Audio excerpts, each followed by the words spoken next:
nanti setelah itu akan ada mungkin diminta bantuan beberapa dosen untuk membantu juga kegiatan workshop ke mahasiswanya. Nah, workshop ini target kita 100 mahasiswa, tapi mungkin 70 dari Maranatha, 30 dari luar sebenarnya harapannya begitu. Nah, nanti di akhir kita juga ada hackathon.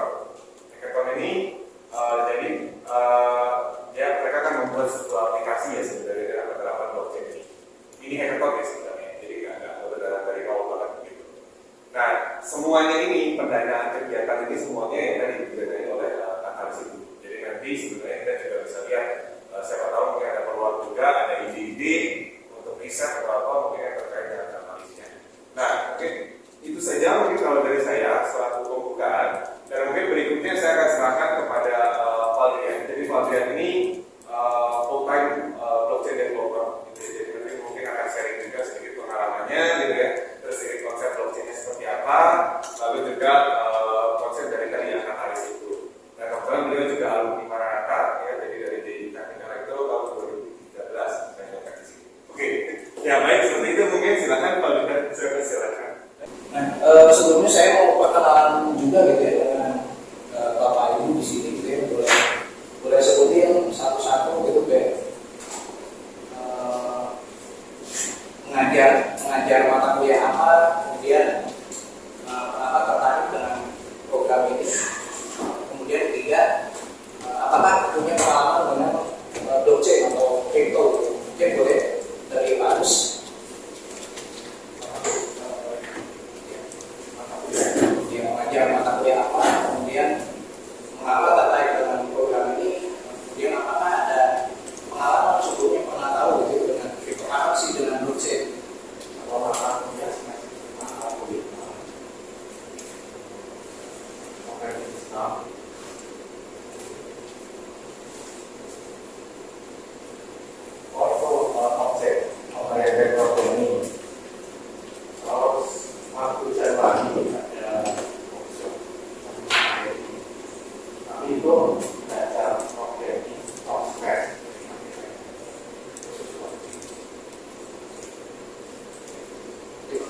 sebelumnya tahu tentang crypto gitu, Bitcoin atau apa tuh? Ada ya, Bitcoin tahu dulu saya pernah daftar di Indonesia. oh, Tapi belum daftar ini, baru daftar doang. daftar doang ya, modelnya Bitcoin itu seperti ini. Kenapa kalau nggak coba transaksi dulu din? Karena kita harus fokus, karena kalau misalnya untuk mengambil sekilas dana kita pasti Karena kayak fluktuatif jadi jadi kita harus siap dari itu dipantau ya. bisa cek nah ini saya waktu saya ada salah satu teman sekolah dia beli di hasilnya beli di harga 1 juta. Berapa hari ini? 40% dapat 40% lah. Ya, kasih terus Pak Agus. Saya ingin kelas ini diskusi setiap orang boleh mengemukakan pendapat. Oke, selanjutnya siapa Pak Eri? Boleh sharing cerita. Tapi saya udah cerita ya. Kalau saya sih kalau ngajarnya ada momen apa juga yang jadi pengen tahu ya kemarin ini ya termasuk yang ini ya jadi ya update. Kalau pengalaman menggunakan ya penggunaan dia kayak user tadi daftar kasih nah juga Boleh apa? Boleh apa? kalau itu olah sendiri sih lumayan, tapi kalau dikasih ke orang hancur. Oke.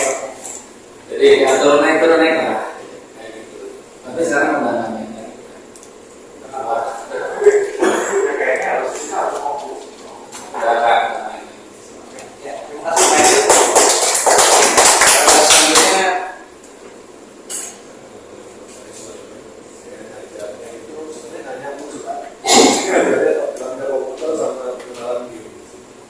Oke.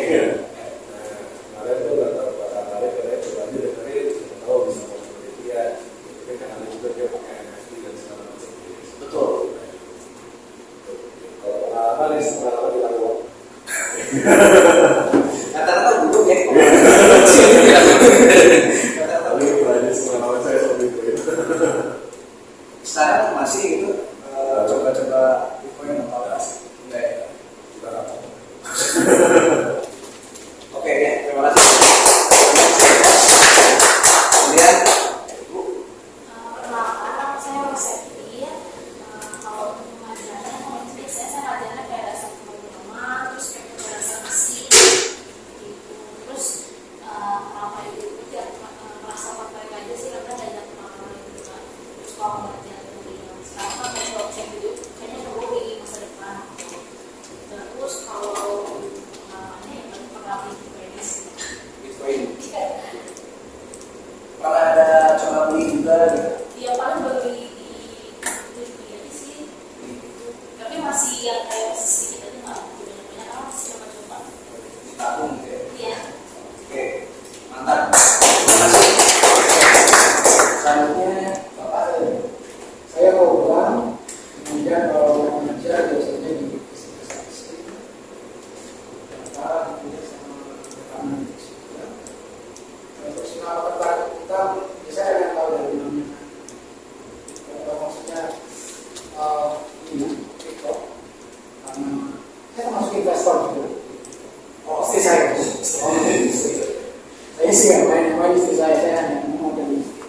Tapi untungnya setiap kali ya berhasil, cuma harus konsen saja. Disampaikan Pak Agus juga, memang harus matangin harga, lihat itu ada tuh kecil-kecil, tapi banyak itu yang diharapkan. Ya, mudah-mudahan makin lagi secara sisi teknologi. Lalu kemudian bisa ikutan juga kalau ada workshop atau apa. terima kasih Pak. Sekarang Baik, perkenalkan nama saya Robi. Biasa kalau saya belajarnya di programming, sama FPL. Kemudian kenapa terkait dengan sistem ini? Karena saya pengen tahu sistem nanti itu kalau misalnya kita terkait dengan sistem itu seperti apa datanya. Jadi sekarang kalau pengalaman coba lebih apa? Kayak dari bisnis saya. sama sekali belum coba ya. Pernah mulai doang tapi nggak sampai begitu. Ya, terima kasih. Sekarang saya terakhir. Karena saya sendiri, saya lebih banyak berada di produksi dan informasi. Kalau saya sana banyak berada di pengolahan bahasa, di web, sama dari komputer. Kalau itu kalau saya dengan ini, karena dari kemarin saya sendiri juga untuk MDS juga di Indonesia. Mereka tuh banyak sekali berdasarkan itu dalam semua fintech di dalam profesinya. Sekarang kita di Malaka belum sama sekali. Nah, memang dengan saya ingin ada khusus memang di yang soal fintech itu. Masih sejarah dan fintechnya itu belum ada. Kalau Bitcoin ini saya belum pernah main, cuman sering ngobrol sama teman tentang Bitcoin jadi dan sebagainya yang paham lah. Belum pernah coba. Oh, ada coba itu ya, coba beli. Belum ngobrol temen yang banyak banget. Jadi ada lebih dari 100, bayangkan selama lebih dari 1 dekade inovasi teknologi blockchain sudah sebanyak ini. Dan kita di universitas kita nggak ada pelajaran, kita nggak pernah ekspor ekosistem blockchain, ternyata udah sebesar ini gitu. Nah ini adalah tantangan gitu, tantangan challenge untuk kita semua gitu. Karena di CNBC di beberapa referensi negara kita Indonesia, masyarakat kita, SDM kita adalah nomor 7 gitu. Nomor 7 di dunia pengguna cryptocurrency. Tapi sayangnya ya mostly saya tadi wawancara Bapak Ibu juga banyak yang rugi gitu, banyak yang terkesan negatif. Ini sebenarnya blockchain ini use case-nya apa gitu. Memang ketika di lapangan orang-orang mempelajari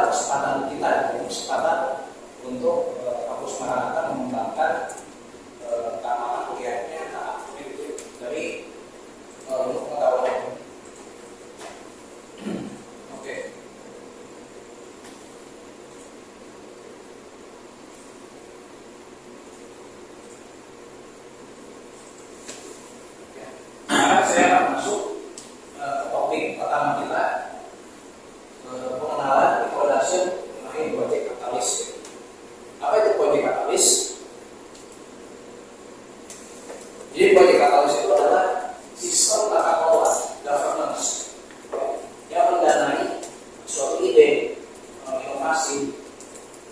Kemudian melalui proyek katalis ini juga kita dapat berkolaborasi gitu ya. Apa kontennya kolaborasi? Seperti ini, seperti yang saya lakukan dengan Oscar, suatu dekan fakultas. Saya dari komunitas, saya berkolaborasi dengan Pak Oscar. Kita mengadakan program ini gitu. Kemudian tata kelola ini saya nggak janjikan ini sesuatu yang tubuh itu. Memang ini bukan sesuatu yang sempurna. Masih banyak hal-hal yang perlu dibenahi gitu. Ini kita masih tahap eksperimen menuju era hotel. Jadi sebenarnya ini udah masuk era hotel ya, no. Tapi ini saya akan jelaskan apa itu era hotel. Kemudian di dalam tata kelola ini, sistem tata kelola ini terdapat 4 role. Yang pertama adalah proposer, kedua adalah community reviewer, ketiga voter, keempat master reviewer. Jadi kalau kita tadi membahas tentang Bitcoin sebuah aset, kemudian kita dapat membelinya, kemudian kita bisa mentransfer ya, dari account kita ke account orang lain gitu. Itu kan hanya pengiriman transaksi ya, tidak publik. Tapi sekarang ini blockchain Cardano khususnya, ini sudah ada use case-nya adalah salah satunya tata kelola ini. Dan juga tata kelola ini saya kenapa bisa dapat proyek ini karena saya lolos voting. Jadi mungkin Bapak Ibu pernah dengar gitu ya, blockchain itu salah satu use case-nya itu alat voting. Ada yang pernah dengar? Salah satu use case blockchain ini jadi bisa jadi alat voting. Ada yang tahu? Belum pernah dengar ya? Jadi ini salah satu use case-nya alat voting. Oke, berarti Bapak Ibu bisa belajar lebih lanjut mengenai apa ini proyek katalis governance. Ini ada linknya gitu.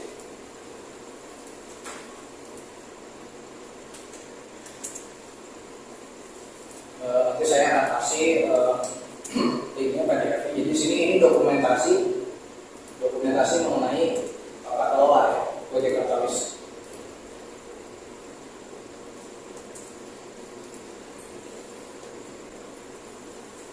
Oke, ya tadi kan saya bilang ini adalah tata kelola yang mendanai sebuah proyek-proyek.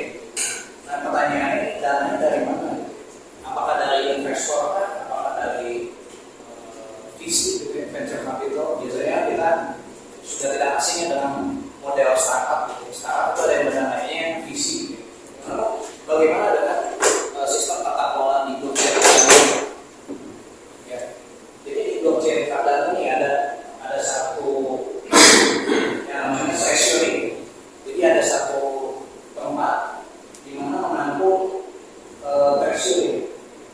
Untuk sekarang ini di dokumentasi yang saya catat ini, treasury ini terdapat 800 juta ADA.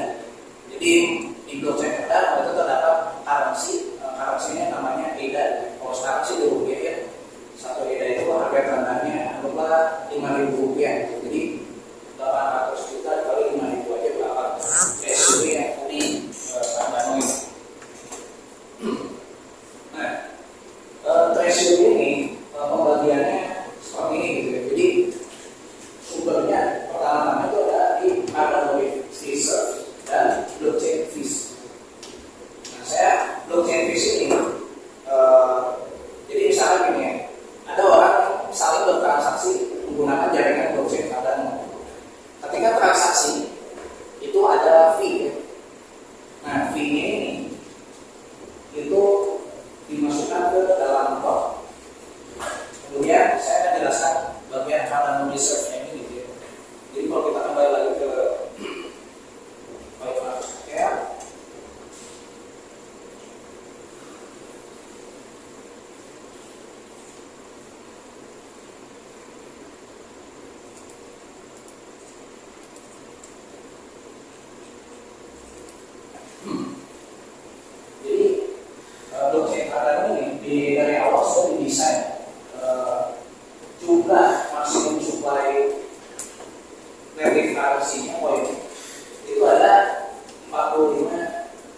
juta.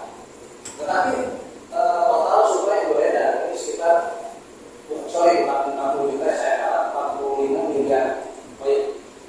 Kemudian yang sekarang total suplai yang sekarang beredar itu hanya sekitar 37 miliar. Nah, yang sisa ini ya yang kita sebut tadi reserve.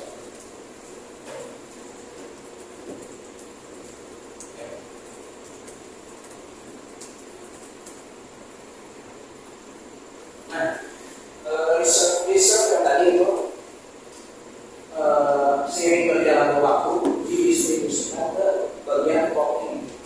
Dan bagian pokok ini kan tadi ada data dari fee. Setiap transaksi yang terjadi di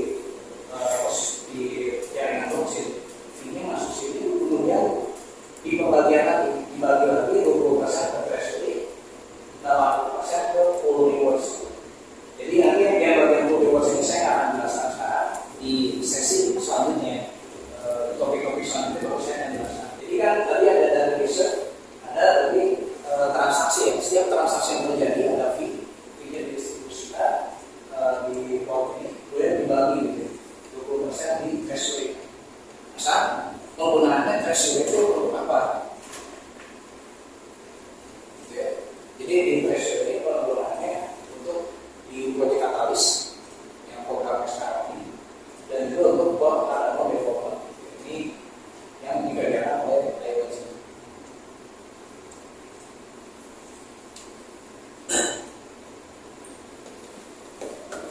Oke, jadi ini untuk memahami bagaimana treasury apa itu lebih jelas ya. Silakan pelajari di link berikut. Use case-nya apa gitu? Selama ini kan hanya dipakai trading, dipakai spekulasi. Jadi contoh nyatanya apa gitu use case-nya? Saya pikir yang paling kelihatan adalah ini salah satu tata kelola ini. Walaupun soal itu ini masih sifatnya eksperimental, bukan suatu sistem satu tata kelola yang perfect. Jadi proyek katalis sendiri ini sudah berjalan 12 siklus. Sekarang 14. Total pendanaan kurang lebih ada 46 juta beda. Dan di pendanaan ini terdapat 6 kategori proposal. Jadi ini ya kita lihat. Ya, jadi di sini ada 6 kategori proposal. Partner and labor, kemudian developer, sistem, konsep, BP. Yang proyek yang sekarang ini mengadakan workshop, mengadakan edukasi, masuknya adalah ke ekosistem. Jadi misalnya Bapak Ibu di sini punya ide gitu ya. Saya ingin membuat sebuah library untuk mobile, di mana aplikasi mobile bisa berinteraksi dengan blockchain Cardano. Mau bikin library itu. Kemudian Bapak Ibu silakan bikin proposalnya. Itu outputnya berupa apa? Outputnya itu ya bukan berupa jurnal atau apa gitu ya, tapi outputnya misalkan pada developer berupa GitHub, berupa kode-kode open source yang dibagikan. Jadi di proposal itu ya kita menawarkan sebuah solusi, kemudian masih kan outputnya apa? Keluarannya apa? Kalau yang developer di bidang developer itu biasanya itu open source code. Kemudian ekosistem yang workshop atau akan membuat buku atau akan membuat sebuah seminar atau apa. Nah ini biasanya outputnya itu berupa dokumentasi ya. Dokumentasi direkam selama seminar, kemudian absensi atau apapun. Kemudian Bapak Ibu juga mendapatkan peluang gitu itu dia di kategori konsep untuk membuat misalkan sebuah konsep itu misalkan dalam bentuk jurnal atau dalam bentuk penelitian gitu ya. Jadi ini konsep ini output jurnal gitu.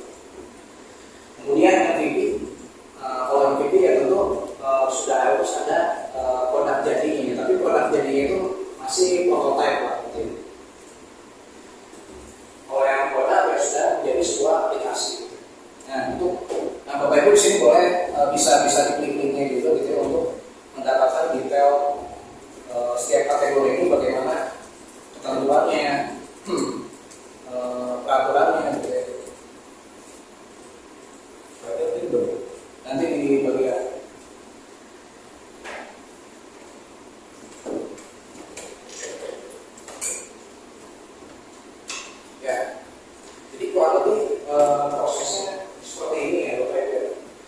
melewati dari bulan Mei gitu ya. Tadi kan saya ini ya, ada proposal community reviewer.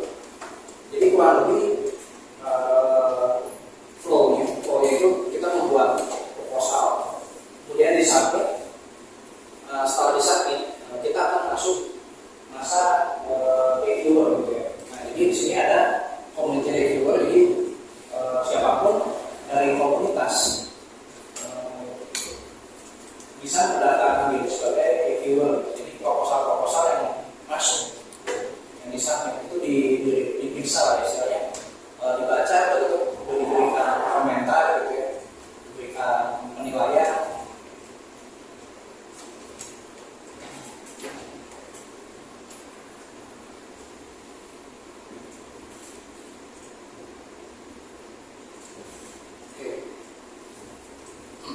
Setelah di review, masuk lagi ke fase voting gitu ya. Jadi di sini untuk proposal itu kan udah ada tuh, udah ada review-reviewnya, orang bisa baca. Oh ini ya memang ada yang subjektif juga gitu ya. Tapi kan dari review-review itu membantu gitu orang yang mau voting menurut ini oke nggak gitu proyek ini, apakah soalnya kan bisa jadi ada yang proyeknya cuma workshop gitu, tapi dia minta dananya tinggi sekali, bahkan lebih tinggi dari proyek yang membuat produk misalkan gitu ya. Atau proyek yang membuat sebuah library, sebuah tools gitu, itu kan harusnya value-nya lebih tinggi gitu ya. Jadi yang bisa justifikasi lewat situ juga gitu.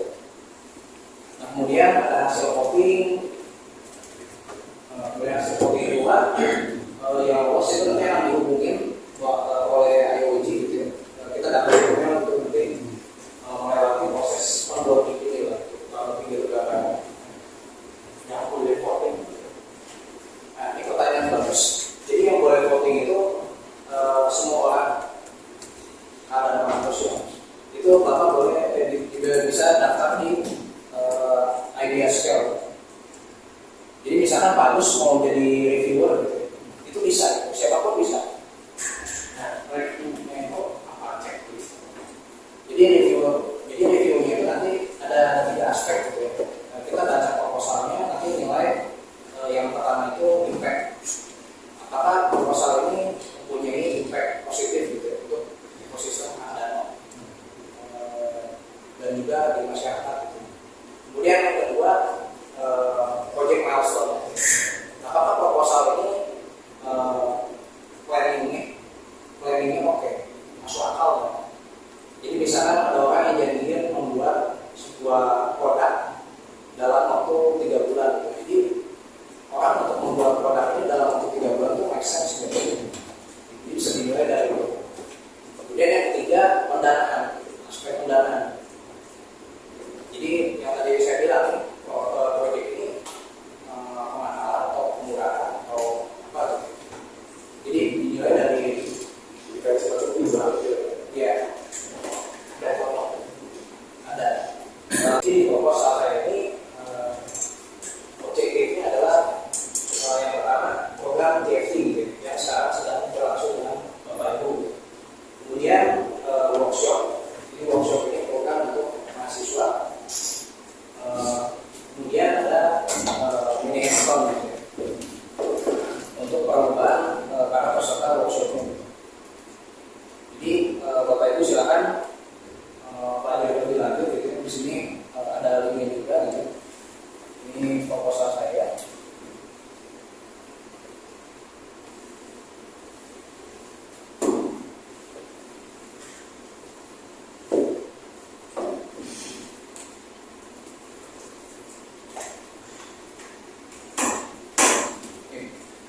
Jadi di pertemuan kelas TFT ini konsepnya adalah kita diskusi ya, seperti tadi gitu, saat mengenai jawab atau ada yang mau menanggapi. Kemudian di sini juga saya berbagi, saya sharing gitu, saya berbagi pengetahuan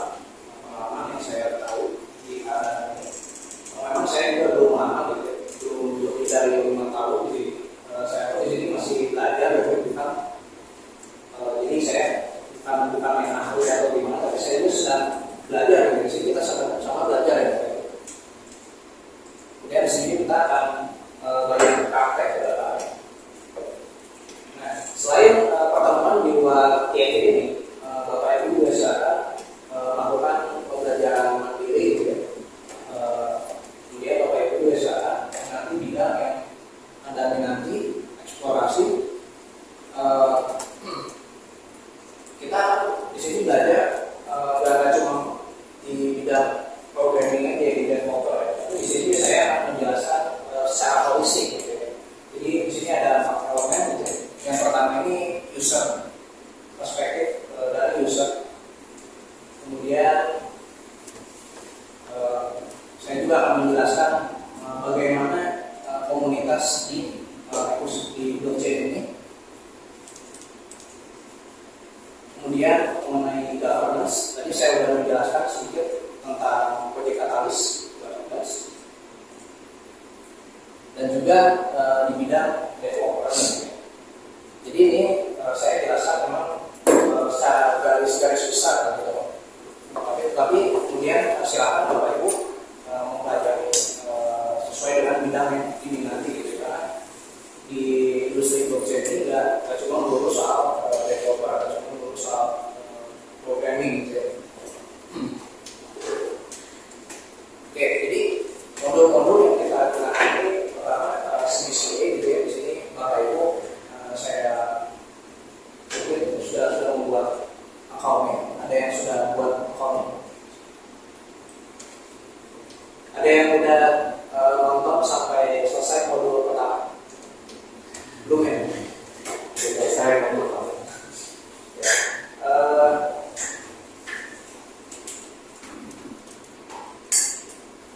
Oke, kemudian di sini kita juga menggunakan modul PPBL namanya, itu Project Based Learning, dan juga MassBBL, Mass Project Based Learning. Jadi di sini kalau yang PPBL itu kita belajar sebagai generalis atau developer, dan yang PPBL ini memang lebih spesifik ke development dari sisi aplikasi webnya, front-end-nya.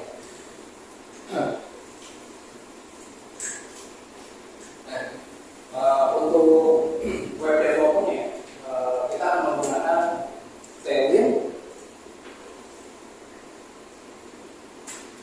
Next.js, dan React. Itu dari webnya saya rasa itu sudah cukup familiar gitu dalam JavaScript. Kemudian untuk tools integrasi ke blockchain ini gitu. Di sini ada Eikon. Jadi Eikon ini framework untuk membuat smart contract. Kemudian ada Demeter. Jadi Demeter ini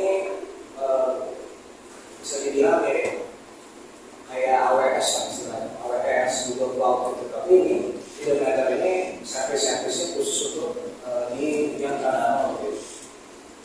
Kemudian di sini ada blog post, jadi kayak gitu, blog post API. Jadi untuk integrasi ke node-nya. Mungkin saya akan coba menjelaskan secara teori ya. Tapi saya sebelumnya disclaimer dulu. Saya di sini bukan expert kriptografi, saya tidak yang expert teori juga. Tapi di sini saya akan menjelaskan apa yang saya pahami setelah saya mempelajari tentang blockchain dari berbagai referensi, dan salah satu referensinya adalah paper Satoshi Nakamoto ini gitu, yang dipublish di tahun 2008 31 Oktober gitu. Jadi ini saya membuat rangkuman gitu ya. Jadi Bitcoin itu apa definisi jaringan blockchain Bitcoin gitu. Jadi Bitcoin itu sebuah buku yang mencatat transaksi gitu, seluruh transaksi gitu. Tapi buku ini disimpan di mana? Biasanya kan kita nyimpan data di server gitu, di database gitu. Tapi di jaringan blockchain ini kita sebutnya node ya. Dan topografinya adalah distribute dan decentralized gitu. pada saat ini jaringan Bitcoin ini terdapat 19 ribuan node ya. Ethereum itu ada 4.000, nah Cardano ini ada 6.000 ya. Semakin banyak node, semakin banyak server yang terhubung dalam jaringan terdesentral dan terdistribusi ini, maka jaringannya ya semakin terdesentral gitu ya. Oke, jadi saya di sini kasih contoh gitu ya. Apa bedanya centralized dengan decentralized? Jadi kalau kita siap kehidupan saya kan pakai layanan bank ya. Jadi ketika saya mengtransfer, misalnya saya transfer uang ke ibu saya gitu. Kalau saya transfernya pakai uang cash, pakai uang di dompet, misalnya saya kasih ke ibu saya 100.000 gitu. Itu kan disebutnya peer to peer, secara langsung. Saya mengtransfer uang saya tanpa pihak ketiga gitu. Tapi ketika kita menggunakan layanan bank, misalnya melalui mobile banking, pembayaran kita diproses oleh pihak bank, pihak ketiga. Tetapi dalam jaringan blockchain ini tidak ada pihak ketiga, gitu. Tidak ada institusi, tidak ada bank gitu ya. Jadi di sini masalah yang diselesaikan oleh blockchain ini mencegah adanya double spending gitu. Jadi misalkan kita menggunakan database, kalau menggunakan database kan data bisa di-alter, bisa di-delete, bisa diedit gitu ya. Bahkan bisa aja gitu ya, data itu di-duplicate gitu. Tapi kalau di jaringan blockchain ini datanya tidak bisa duplicate gitu. Sifatnya itu kata kuncinya adalah immutable. Kemudian di sini juga jaringan blockchain dapat dipercaya karena terdapat bukti kriptografi gitu ya. Oke. Kemudian yang kemudian di sini juga jaringan blockchain ini self custody gitu ya. Self custody itu contohnya saya tadi bilang tadi, misalkan saya punya uang di dompet gitu. Kemudian saya berikan ke mama saya gitu. Tapi uang di dompet saya ini dalam kontrol nomor saya. Tapi kalau kita simpan uangnya di bank, uang kita dikelolanya oleh bank, kita nggak punya kontrol penuh sama uang kita yang ada yang di bank itu. Bisa juga kan ada ketentuannya, jadi kita kalau mau narik saldo dari bank itu kan ada ketentuan gitu, tergantung banknya apa gitu. Saya cuma bisa narik berapa gitu kan. Jadi bayangin kalau semua orang narik saldonya di bank, yang pasti bank itu kolaps gitu. Karena kan yang namanya bisnis bank itu bisa saja mengutarakan uang itu ke dia ke makan gitu. Jadi itulah yang membedakan sistem centralized dengan decentralized gitu. Oke. Ini kan di poin kedua ini terdapat bukti kriptografi gitu. Nanti kita akan coba praktekkan gitu ya. Bukti kriptografi itu maksudnya apa? Jadi kurang lebih cara kerjanya itu transaksi di jaringan blockchain itu transaksi itu kita pertama inisialisasinya kan pasti alamat penerimanya gitu ya. Jadi kayak kita kalau mau transfer uang menggunakan bank gitu kan jelas ini nomor rekeningnya kemana gitu. Tapi kalau di jaringan blockchain itu address, ada address alamat penerima. Kemudian jumlah aset yang akan kita kirim, kemudian tanda tangan digital. Jadi kita melakukan penandatanganan ini menggunakan private key. Nah, kemudian setelah inisiasi transaksi, data transaksi ini di-broadcast gitu ya, disebar ke semua node, ke seluruh node gitu ya, yang ada di jaringan blockchain gitu. Tapi transaksi ini nggak langsung diproses juga gitu ya. Jadi transaksi ini ditampung di yang namanya mempool gitu ya. Nah, ini saya juga udah ada link, bisa diklik ke link. Jadi ini kita lihat yang namanya mempool di Bitcoin. Ini real time transaksi yang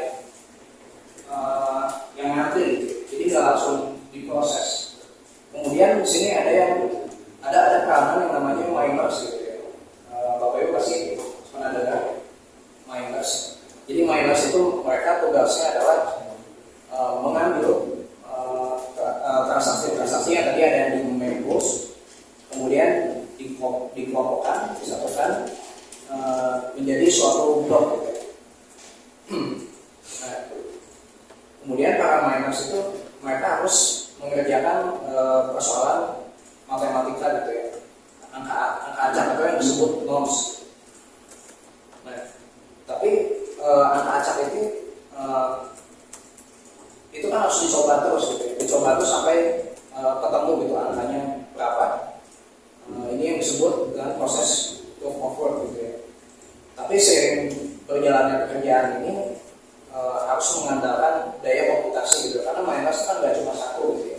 Jadi harus ada salah satu yang terpilih untuk menjadi block producer. Jadi tadi transaksi yang ada di Membos itu untuk disahkan menjadi satu blok harus ada miners yang terpilih memecahkan teka-teki nodes ini. Kemudian baru menjadi blok yang sah. Kalau udah menjadi blok udah fix, baru nanti si miners itu dia dapat reward gitu ya. Kemudian setelah bloknya udah jadi, udah fix, dibuatkan lagi ke jaringan node, ke seluruh jaringan node gitu ya. Nah, kalau Bitcoin ini menggunakan fungsi hash-nya SH256 gitu ya.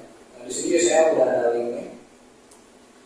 Ini link simulasi gitu ya. Jadi bagaimana fungsi hash SH256 ini bekerja gitu.